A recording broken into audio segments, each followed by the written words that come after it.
This is for Math 1710, Section 5.5, called Nonlinear Systems of Equations. Nonlinear systems of equations are systems in which at least one equation is nonlinear. And a good method for solving these systems is the substitution method, especially when one of the equations is linear. So here we have this example, x squared minus y equals 4, and x plus y equals negative 2. The second equation, of course, is linear. So what we're going to do is solve for either x or y, and I'm going to solve for y because in the other equation, y is to the first power. So I will solve for y in this one, and I'll get y equals negative x minus 2. So on second thought, I think I'll solve for y in the first one, and I'll get y on the right side and then x squared minus 4 on the left, and I'll switch them and I'll get this. So I'll put this value in for this y right here. So that'll be x plus x squared minus 4 equals negative 2. Since it is a quadratic equation now with only x in it, I'll get everything on one side, so that's x squared plus x, and if I add 2 to both sides, that'll give me negative 2 here equals 0. Then I'll factor this into two parentheses, x and x. Two numbers that multiply to give you 2 are 2 and 1, and they subtract to give you 1. The larger number will get the plus, so there's a plus and there's a minus, and I'll set that all equal to 0. So x minus 1 equals 0, x plus 2 equals 0. So x is 1 and x is negative 2. So we have two possibilities for x. To solve for y, I will take this equation up here, and that'll give me y equals 1 squared minus 4, which is negative 3. And on this one, I'll get y equals negative 2 squared minus 4, which is 0. So when x is 1, y is negative 3, and when x is negative 2, y is 0. So I have two solutions to this system of equations.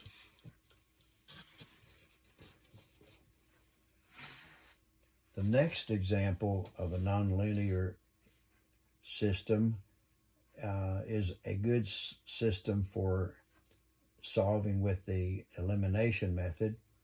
And in your notes, there's a number missing there. So this should be x squared plus y squared. That'll equal 19. And 2x squared minus y squared equals 8. So this is my system. And since the y squareds have a positive 1 and a negative 1 for the coefficients, I'll just add the two equations, and I'll get 3x squared. The y squareds cancel, and that'll equal 27. Divide by 3, and x squared will equal 9. So x is plus or minus 3. So that really means it can be a positive 3 or a negative 3. And then I'll substitute into one of the equations. Let's use this one right here. If I put 3 squared minus y squared equals 8, that'll be 9 times 2, which is 18, minus y squared equals 8. I'll subtract 18 from both sides. I'll get negative y squared equals negative 10, or y squared equals 10 by multiplying and dividing both sides by negative 1. So y will be plus or minus the square root of 10. If I put a negative 3 in, I'll get the same result. So my solutions are a positive 3, the square root of 10, a positive 3, negative square root of 10,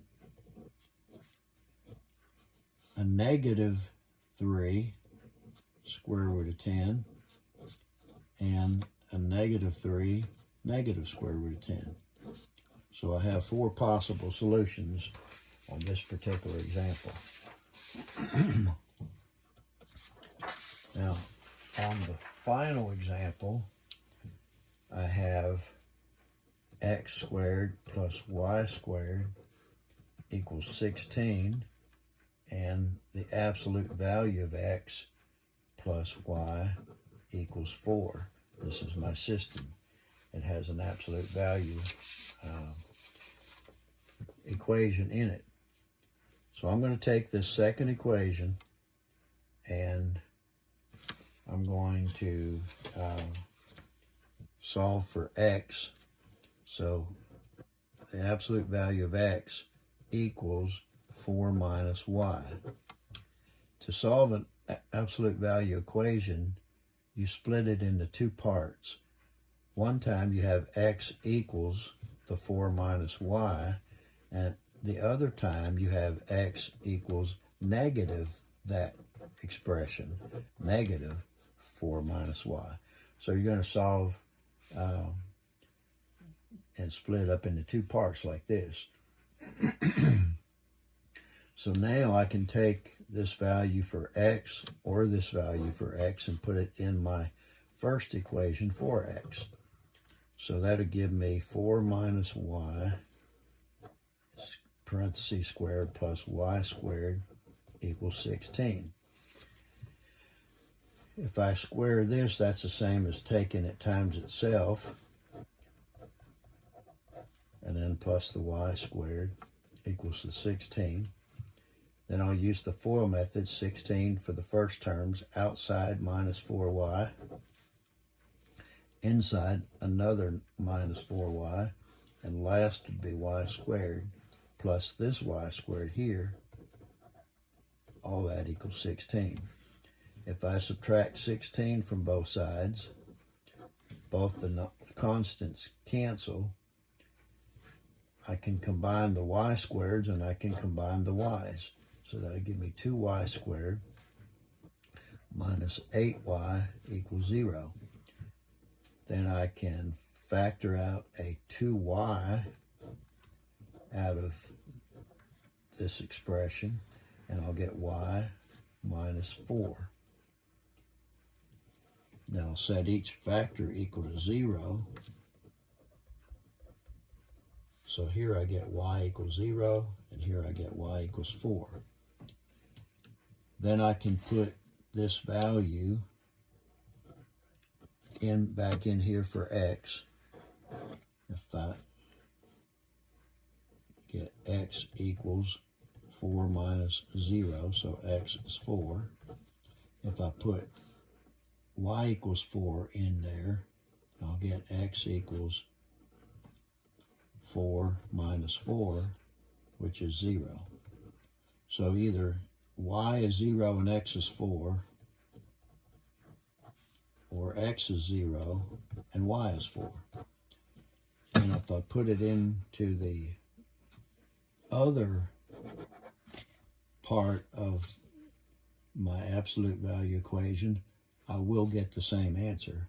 So there's no point in going through all that because I'll get the same answer as what I already have. So here's my solution. That completes section 5.5.